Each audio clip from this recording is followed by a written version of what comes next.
All right, welcome. This is James Possible, and this is the Wealth Warriors Revolution podcast. This is actually the first episode.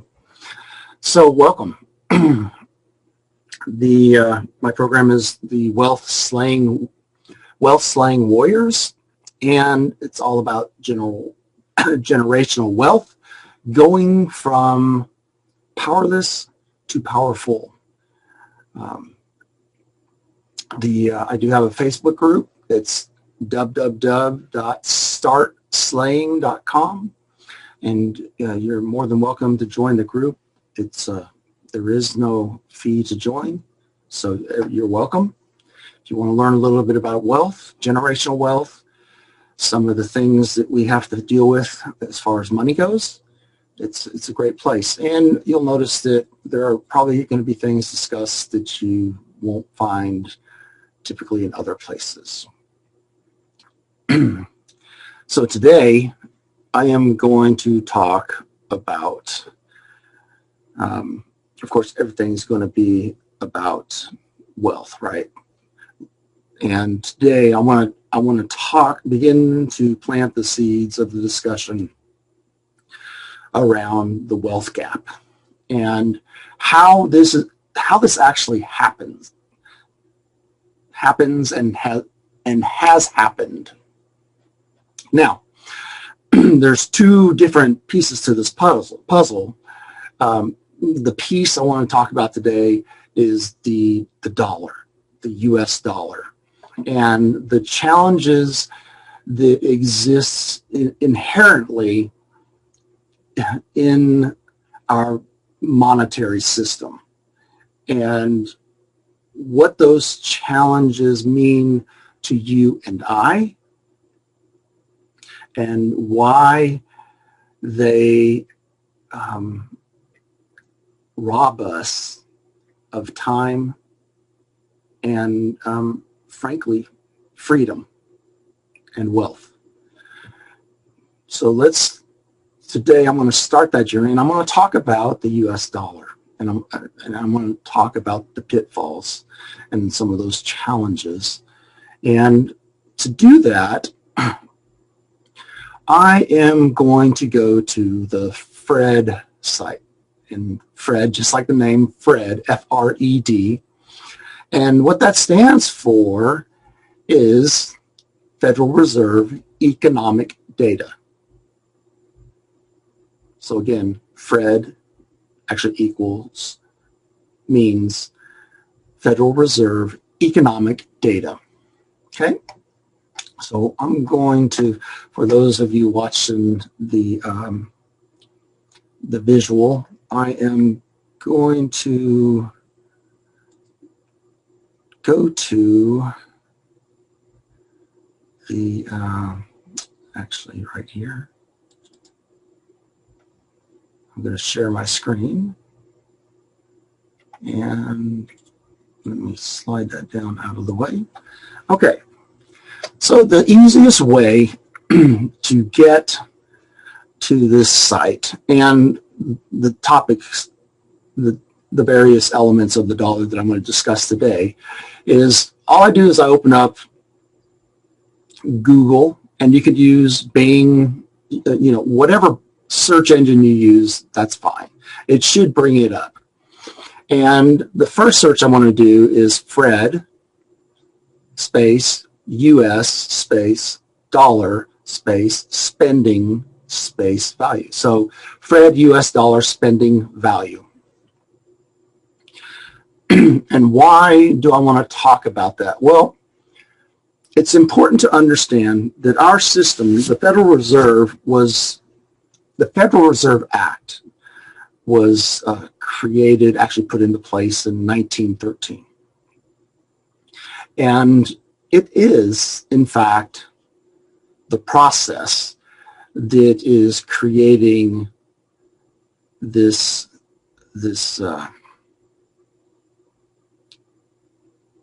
wealth vacuum, if you will. It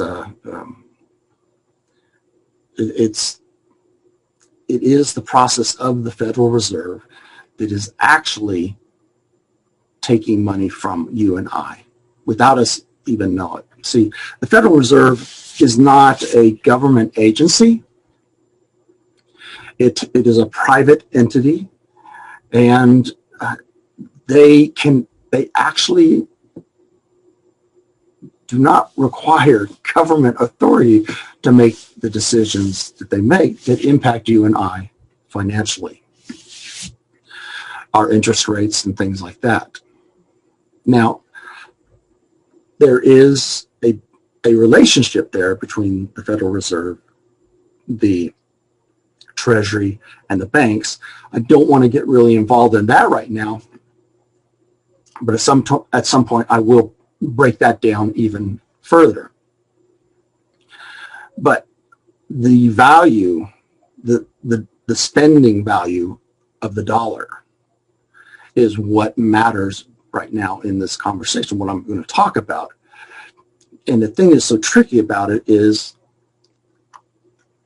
there's this thing, it's called nominal value. And it actually contorts or confuses, obfuscates, hides. It's a distraction to what's actually happening. I actually have down in the bottom, I just have an American, a US dollar bill, right? Well, the thing is, if you go back to 1913, the dollar bill is not going to look too much different. It's going to look pretty much the same. And the 1 represents $1. The $5, $10. So the face value of the bill is the nominal value. However, you'll notice I just mentioned spending value, right? So in 1913, and intuitively this makes sense, but it makes sense for a reason that is actually a lie, okay? So we could buy much more with the dollar in 1913 than we can today. And some of you may actually say, well, yeah, that's inflation. Well, yeah. However, you and I don't create inflation. And it's really important to understand this. You and I do not create inflation. That happens as a result of the dynamic, the relationship between the Federal Reserve, the Treasury, and banks and associated banks. So the process of creating money in the way that it is created today in our monetary system creates inflation. And what you have to understand, well, you don't have to, but it's important to understand it, is that inflation is what steals your wealth. Inflation is what takes your wealth from you like a thief in the night without you ever even knowing it. So let's talk about the spending power. So you can see on screen here, I searched, and we have purchasing power of the consumer dollar in the US. So I click on that, and that takes me over to the Fed site. And you can see this graph. Now you'll see it 1 to 1,000, and you just have to think of that in terms of a dollar. So at one point in the very beginning, a dollar actually, you actually spent for more than, you could actually get more than $1 out of it. And there are factors in there because gold was at play, silver was at play. Back during that period of time, we did have gold and silver-backed currency. So, however, so when we go down from here, you can see how this graph declines. And if we just follow it all the way down to 2020, you'll see the value is 38.5. Now, this graph is confusing. Like I said, it goes from 0 to 1,000. And this is really in terms of the dollar. And so what does that mean? So we have a value of 38.7 in February of 2020. So what you have to do is you have to move the decimal point to the left 3 times to actually adjust to the dollar. So in essence, what you have, a dollar today has the spending power roughly of the equivalent of less than 4 cents back in 1913. So think about that. Less than 4 cents. So in 1913, you had the ability to purchase 25 times more product and services. The dollar was 25 times more powerful than it is today. And that's where we are today. That's not going to get any better. The only way that's going to get better, well, there's a couple ways for that to get better. But right now, if we just look at this monetary system, if our monetary system does not change, this is not going to get any better. It's only going to get worse. Which is remarkable, because if the spending power of the dollar today is less than 4 cents, and with everything that's been happening during this year, 2020, the reality, it's going to be worth dramatically less in a very short matter of time. And it's already down to 4 cents. Now, so you have to look at that. So if I had, and let's look at this, let's think about this in another perspective. So if I was born in, well, let's just skip the born part. Let's just say I lived in 1913, and I had a dollar, and I held on to it to today. Roughly, I will have lost 96 cents on that dollar if all I did was hold cash. So in a little over 100 years, that dollar has a value of 4 cents if all I did was hold on to cash. Now, the nominal value tells you that it's $1. So it's worth $1. True. But what you don't see, because of the face value of the dollar, is that the dollar is actually only worth less than 4 cents today.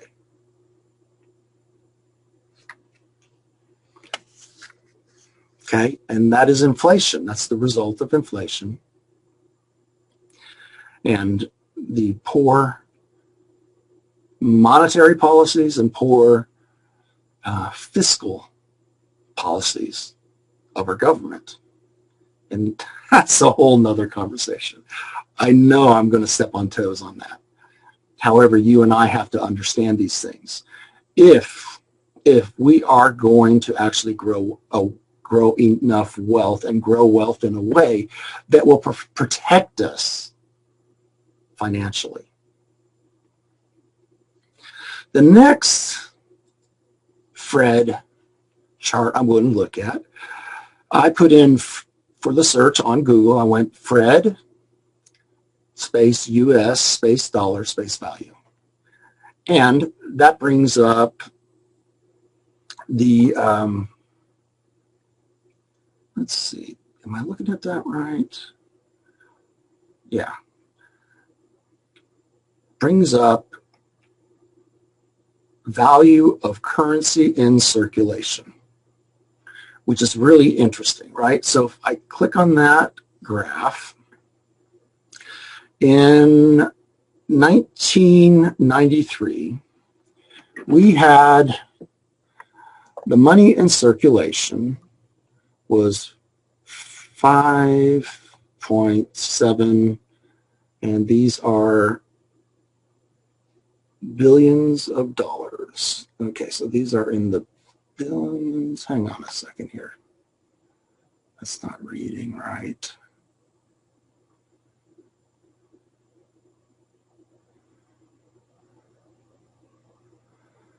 Okay, the value of currency in circulation for the dollar units, billions of dollars, not seasonally adjusted. Okay. So in 1993, 5.7 billion, right? In 2019, so we don't have 2020, there's 12.7 billion. And let's see, hang on one second. I'm going to take another look. Let's say US $5. Yeah, so so when I just look for the US dollar, what that shows me is the value of currency in circulation for the dollar bill. Now, when I add 5 to the dollar, when I go Fred US $5 value, then that brings me to value of currency in circulation for the $5 bill. And in 1993, that was 6.9, and that's in billions. And we go up to 2019. Again, 2020 is not listed, and we're at 15.8 billion. So you can look at different aspects, different bills to see what their actual circulation is. Now, given what I just shared about the spending power of the dollar, let me bring up a calculator here. Okay, so we have we start with 5.7 billion in 1993. So let me flip back to the consumer, the Fred, where we're looking at the spending value. And I'm going to go to 1993.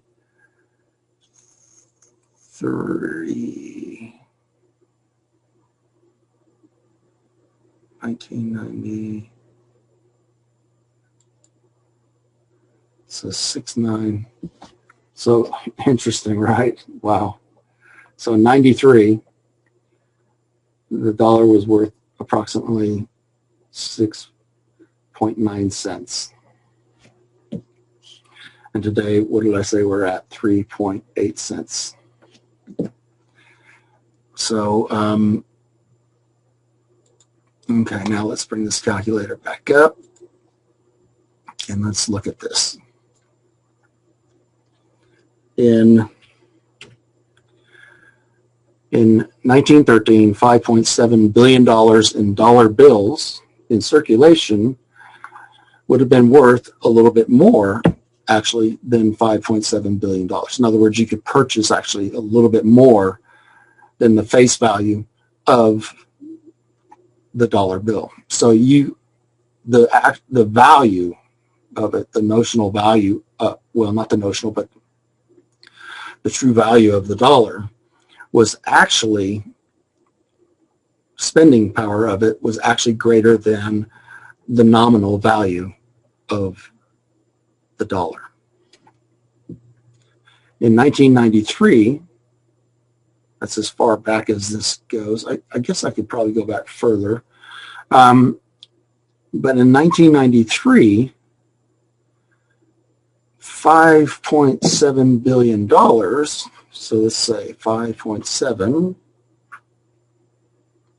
times 0.069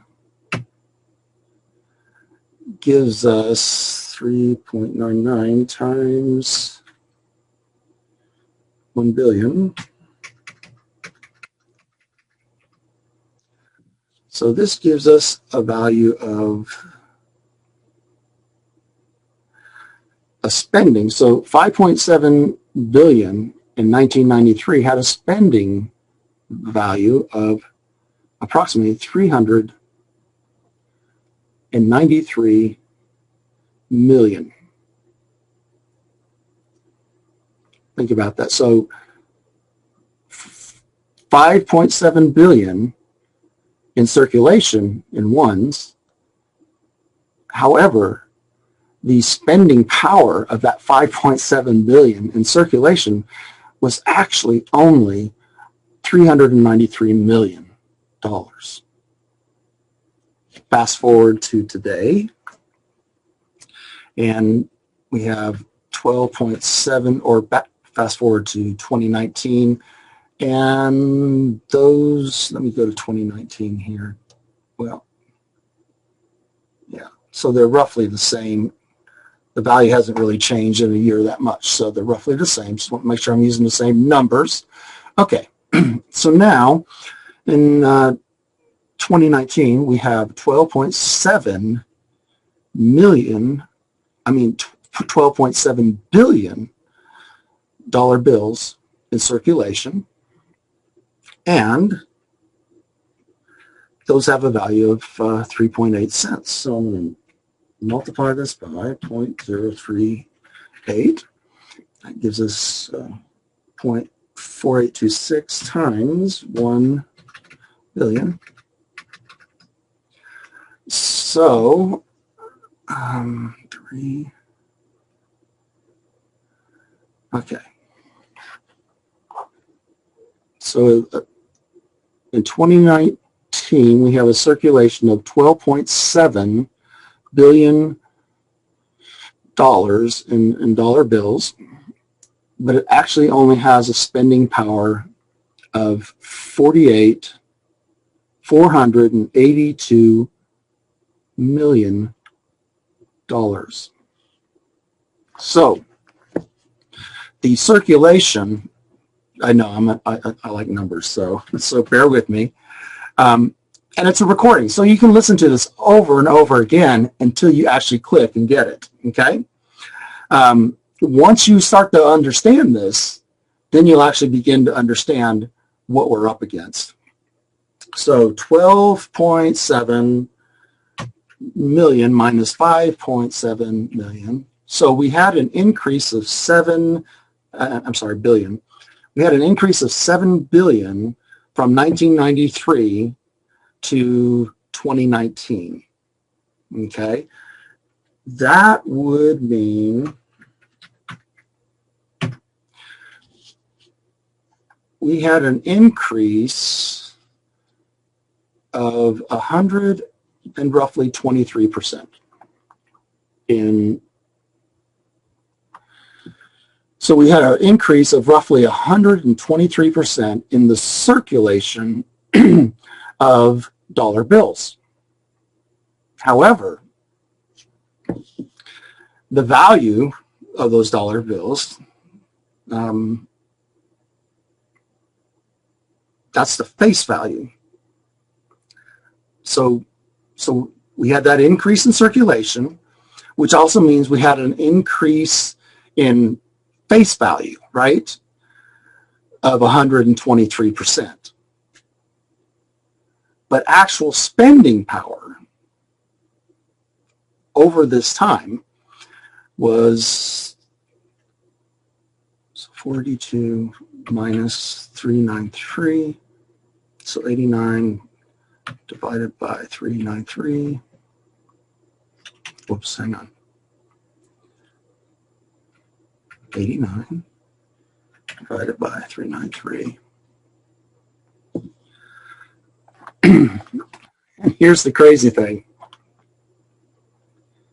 And I'm just rounding up on these numbers. So